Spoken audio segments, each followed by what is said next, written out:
مرحبا وكيف الحال؟ بديت بالحمية الكيتونية وبديت تنزل بالوزن وصرت تجمع الكيلوات وتشوف قديش كمية الكيلوات اللي رح تنزلها خلال مسيرتك. بلشت تحلم باللحظة اللي بتستناها من سنين، اللحظة اللي تطلع فيها على الميزان وتكون وصلت لوزنك المثالي ولبست أو لبست الفستان اللي بتستنيه. وبلش يجيك السؤال اللي بيجي على عقل كل إنسان: قديش أنا ممكن أنزل وزن باليوم أو بالشهر أو بالأسبوع كمان؟ هو حنزل 5 10 20 15؟ ما بهم، قديش رح أنزل عشان أوصل لهدفي بأسرع وقت. قبل ما تفكر ويروح بالك للمريخ ما تستعجل كتير، وقبل ما يستغلك أي حدا ويضحك عليك ويقول لك قديش ممكن تنزل، خلينا نحكي عن كل ما يتعلق بسرعة النزول بالوزن بالكيتو بالتفصيل. بشوفكم أكيد بعد الفاصل. أنت أكيد بتحضر صحة بلس مع سمارة وراجعين.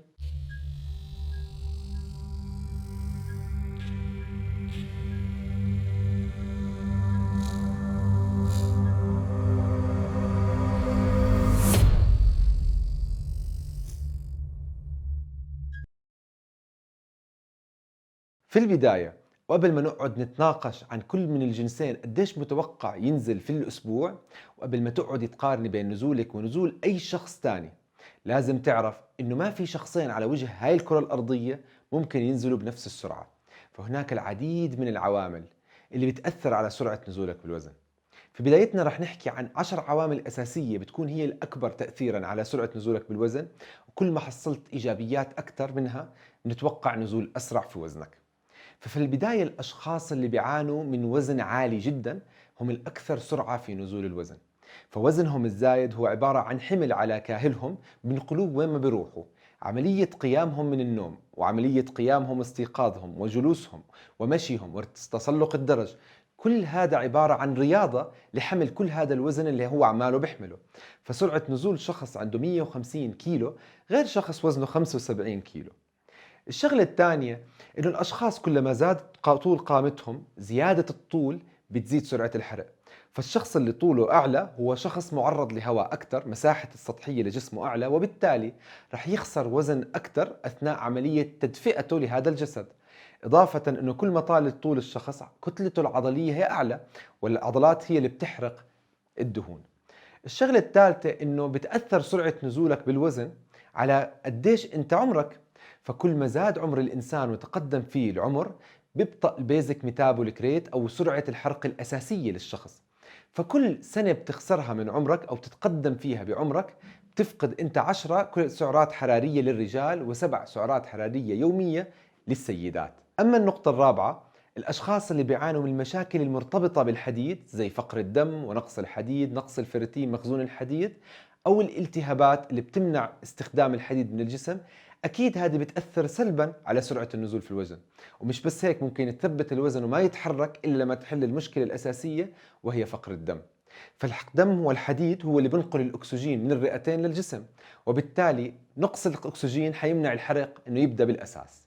أما النقطة الخامسة، فالأشخاص اللي بيمارسوا الرياضة بانتظام كتير نزولهم أسرع وأسهل وصحي أكثر من الأشخاص اللي دائما قاعدين على الكنباية وما عمالهم بيعملوا أي نشاط رياضي. الأشخاص اللي بيناموا كويس أو بيناموا بكير ونومهم كويس هم كتير أسرع بالنزول الوزن من الأشخاص اللي ما بيناموا وبيسهروا في الليل. اللي بيعانوا من بعض الأمراض المرتبطة بالكبد واحتباس السوائل، هدول الأشخاص جسمهم حابس سوائل وأصلا بياخدوا عشان أدوية في بعض الحالات. فهدول لما مجرد يبلشوا بالحميات الكيتونية بصير عندهم إدرار سريع جدا للسوائل، وبتخلص جسمهم من السوائل المختزنة عادة في منطقة البطن وأسفل الجسم في منطقة الأرجل. فهدول عادة نزولهم سريع جدا خصوصا في أول أسبوعين. كل ما زادت كتلة الشخص العضلية كل ما كان سرعة نزوله بالوزن أكبر. فلو جبنا شخصين متماثلين في كل العوامل الأخرى وأهمهم الوزن، لكن واحد عنده كتلة عضلية أعلى من الثاني، فبالتالي اللي عنده كتلة عضلية بكون مقاساته أقل وبنزل أسرع من الشخص اللي عنده نفس الوزن لكن كتلة عضلية أقل. فالعضلات هي اللي بتعمل على حرق السعرات. وإذا بدنا نحكي عن السعرات، فكل ما أنت قللت كمية السعرات اللي رح تستهلكها في اليوم، معناته في سعرات أكبر رح يستهلكها جسمك من خلال حرقه للدهون. بس بدك تكون حريص انه ما تقل سعراتك عن 1200 ل 1300 سعرة، الاشي اللي بيؤدي سلبا على نشاط الغدة الدرقية. الشغلة الأخيرة اللي بنحكي فيها لخبطة الهرمونات واضطرابها اللي عادة بتصير عند الآنسات والسيدات في فترة الدورة الشهرية. السيدة في فترة الدورة الشهرية هرموناتها بتعمل على احتباس سوائل عندها وزيادة مقاومة الأنسولين وتغير مزاجها، الإشي اللي بنعكس أكيد على سرعة نزول وزنها في تلك الفترة. فالسيدة لازم تتوقع إنه غالباً فترة الدورة الشهرية وما قبلها بشوي أو أثناءها هي فترة ثبات أو بطء جداً بالحرق، فما تكتئب لأنه هذا طبيعي.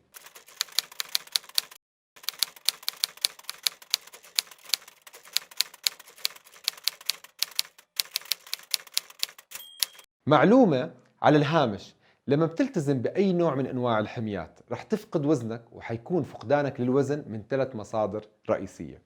المصدر الأول وهو عبارة عن الدهون، وهو الهدف والغاية من أي فقدان للوزن أنت بدك تفقده، وبيعتمد سرعة وكيفية خسارتك لهذا الدهون على صحة وسلامة الكبد وقدرته على حرق الكيتونات الدهون وتحويلها إلى كيتونات، بالإضافة لممارستك أو عدم ممارستك للرياضة.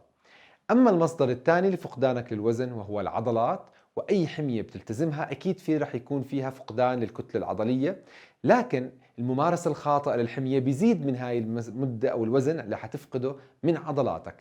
فالتزامك بسعرات قليلة جدا في حميتك حيؤدي لفقدانك للكتلة العضلية. عدم ممارستك للرياضة أو عملية الخروج والدخول في الحمية بكثرة حيؤدي لفقدانك لكميات كبيرة ومهولة من الكتلة العضلية. عادة الفقدان الآمن والطبيعي للكتلة العضلية في أي حمية صحية بتراوح تقريبا بحدود 20%. أما المصدر الثالث والأخير وهو المياه، فعند التزامك بالحميات الكيتونية خصوصا بيكون في فقدان كتير سريع للمياه، وخصوصا أول أسبوعين، فعادة ممكن يوصل فقدانك في أول أسبوع ل6 كيلو، والأسبوع الثاني بحدود 3 كيلو من السوائل. فخليني أشارككم الحديث عن قصة رنا. رنا عندها 30 سنة من عمرها، تحرق بناء على وزنها وطولها 2000 سعرة حرارية. إذا قررنا نعمل رنا حمية فيها 1200 سعرة حرارية، ممتاز، بكون وفرت لها 800 سعرة. هاي ال 800 سعرة لليوم الواحد، فإذا ضربنا ال 800 في 7 أيام بالأسبوع بنكون وفرنا لرنا 5600 سعرة حرارية في الأسبوع. بالعلم انه كتلة الكيلو الواحد من وزن رنا هو كيلو، وكل كيلو من وزنها بيحتوي على 7000 سعرة ممكن تخليها تعيش. فبالتالي محصلة ما يمكن نزول الوزن لرنا وهو الحد الأقصى هو 800 جرام من الدهون. إذا حبت رنا إنها تسرع النتيجة وحبت تقلل السعرات كمان وكمان، وقالت بدي أصوم صيام طويل مدته 7 أيام، يعني كمية السعرات اللي بتستهلكها صارت صفر. خلينا نحسبها مع بعض.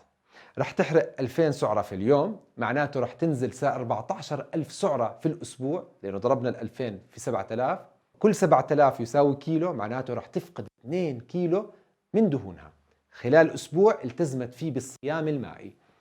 هلأ هي ما رح تلاقي بس 2 كيلو على ميزانها، حتلاقي 4، لأنه في جفاف رح يصير عندها لأنها ما عم تتناول الطعام، وعدم وجود الأملاح في أكلها رح يفقدها وزن كبير من السوائل فيها. مجرد ما انها ترجع وتاكل رح تبلش تزيد السوائل اللي صار عندها الجفاف فيه، وبالتالي رح ترجع 2 كيلو ويضل عندها في 2 كيلو. عملية الصيام اللي عملتها على المدى البعيد بسبب فقدانها للكتلة العضلية في هذا الصيام الطويل مدت الحمية تقريبا أسبوعين 3 لقدام. خليها تكرر هاي العملية أكثر من أسبوع.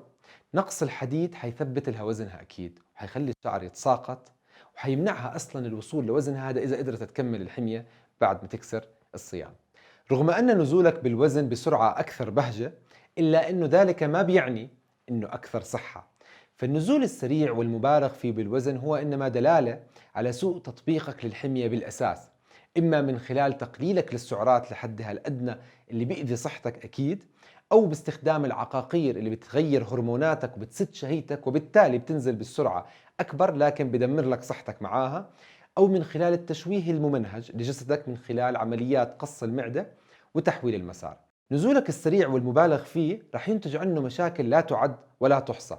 حنلخص هذه المشاكل بأهم 5 مشاكل أساسية بتصير عند الشخص لما ينزل بسرعة. أول هذه المشاكل خسارة كميات كبيرة من الكتلة العضلية. فعند ممارستك الحميات قليلة السعرات ونزلت سعراتك أقل من 1200 سعرة في اليوم، حيكون معظم نزولك في الوزن هو من المي بالإضافة للعضلات الموجودة في جسمك. وهي مش مكسب، لأنه عضلاتك هي اللي بتحافظ لك على وزنك بعد وصولك لهدف وزنك المثالي. أما المشكلة الثانية فهي بطء سرعة الحرق على المدى البعيد.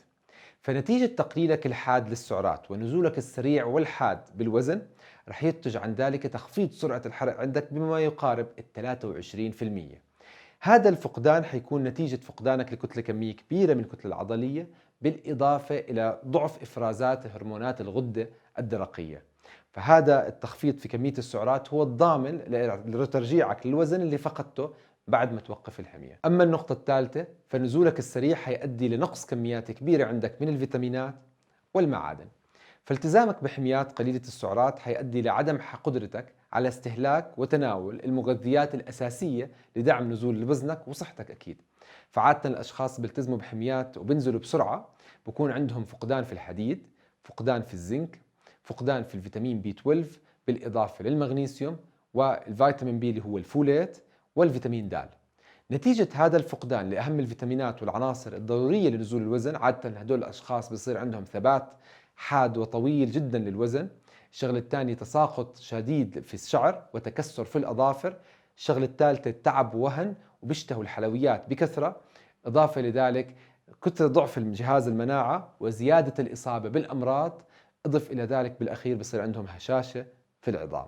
أما النقطة الرابعة فبسبب استهلاكك لسعرات قليلة جدا ونزولك السريع في الوزن حيزيد إفرازات الكبد من صفراء المرارة اللي بتتخزن بالمرارة، وسبب نقص تناولك للطعام تتراكب هذه السوائل والمواد داخل المرارة وبتتحول إلى حصى. لذلك الأشخاص اللي بينزلوا كتير سريع هم الأكثر عرضة للإصابة بحصوات المرارة. النقطة الخامسة إنه هدول الأشخاص اللي بينزلوا عادة بسرعة بكون عندهم نقص في إفراز البروتينات في الجسم وإعادة الاستشفاء في الجلد، وبالتالي بصير عندهم ترهلات في المناطق اللي كانت عندها زيادة في الوزن فيها، وبالتالي بصير في ترهلات في الجلد في منطقة الذراع ومنطقة البطن. النقطة السادسة والأخيرة هي إنه هدول الأشخاص اللي عملوا الحميات قليلة السعرات ونزلوا بسرعة بكون دائما عندهم برودة في أطراف الإيدين والأرجل، دائما عندهم إرهاق عام، آلام في العضلات وفي الجسم بشكل عام، وشد عضلي بيجيهم باستمرار وما بروح، حتى بيفقدوا القدرة حتى على النوم.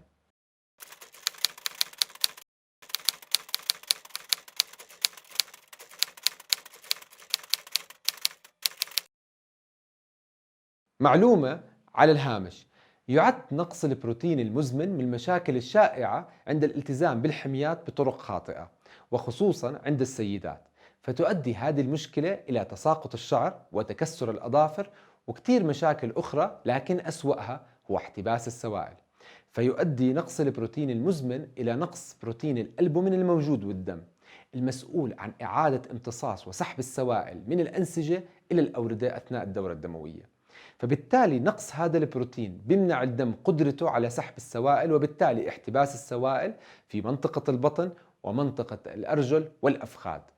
هذا الاحتباس بيؤدي لثبات وزن ما بيتحرك فيه الوزن مهما كان الشخص عم بيفقد دهون وعضلات. احتباس مؤذي محبط بدمر حميتك وصحتك أكيد. والسؤال هون إنه كم ممكن الشخص ينزل بوزنه خلال أسبوع؟ طبعا النزول الصحي والسليم في حميتك بانتظام في وزنك هو تقريبا بين نص إلى 1.5 كيلو من وزنك في أسبوع، وهذا يعني أنه الشخص ممكن يفقد من بين 2 كيلو إلى 6 كيلو في الشهر كامل. الفرق بين أي شخص وآخر بيختلف على ال 11 أو 12 عنصر حكيناهم في بداية حلقتنا لليوم. عشان هيك التوقع والتكهن بسرعة نزول أي شخص في الوزن يعتبر من المستحيلات. النزول للوزن بأسرع من ذلك ممكن، في بعض الأشخاص ممكن ينزل 9 كيلو بالشهر، لكن ما بننسى أنه ممكن يكون عامل الكيتو لأول مرة وفاقد كميات كبيرة من السوائل أثناء نزوله بالوزن، أو أنه عمل ريستريكشن للسعرات بكمية كثير سريعة أو قليلة أدى إلى فقدانه كميات كبيرة من العضلات اللي عادة وزنها 5 أضعاف وزن الدهون. فسرعة نزول الشخص من الدهون بيعتمد بحده الأقصى على صحة وسلامة الكبد وقدرته على تحويل الدهون الأحماض الدهنية إلى أجسام كيتونية. فطالما الكبد وصل لحده الأقصى لا يمكن الشخص ينزل في الوزن أسرع من قدرة كبده. الشغلة الثانية إنه بيعتمد سرعة نزولك على قديش أنت بتاكل وقديش أنت بتصرف. فإذا بتمارس رياضة بتزيد سرعة الحرق. فعشان هيك لازم تشوف قديش أنت بتعمل عوامل تزيد سرعة حرقك وبتمنع عوامل بتقلل سرعة حرقك. عشان هيك عادة السيدات بينزلوا بحدود ال 800 جرام بالأسبوع من الدهون، أما الرجال بيفقدوا من كيلو إلى كيلو ونص من وزنهم خلال الأسبوع. إذا مارسوا الرياضة بيقدروا يحافظوا على هذا النزول باستمرار لحتى ما يوصلوا لوزنهم المثالي، مع العلم إنه كل ما تقرب لتوصل وزنك المثالي قيمة سعراتك اللي بتحرقها أقل، والصعوبة بمكان إنك توصل لوزنك بصير النزول أبطأ وأبطأ. وبنهاية حلقتنا لليوم، إذا شفتوا المعلومات بالفيديو مفيدة أكيد لا تبخل على غيرك بالشير، فنشر المعلومة أكيد خير، وإذا كانت العلم نشره. وما تبخل على حالك بأنك تنضم للقناة وتكبس على إشارة الجرس حتى يجيك أول بأول إشعارات كل ما يخطر على بالي فكرة مفيدة لك. وما تبخل علينا بأنك تعملنا لايك، فإحنا بتشجيعك بنستمر. وبشوفكم إن شاء الله في جروبنا الرائع على الفيسبوك، جروب سمارة كيتو أند فاستنج بلانت، وبتقدروا تتابعوني على الانستغرام والسناب شات. وبشوفكم إن شاء الله في الحلقات الجاي، وبأمان الله. مع السلامة. باي.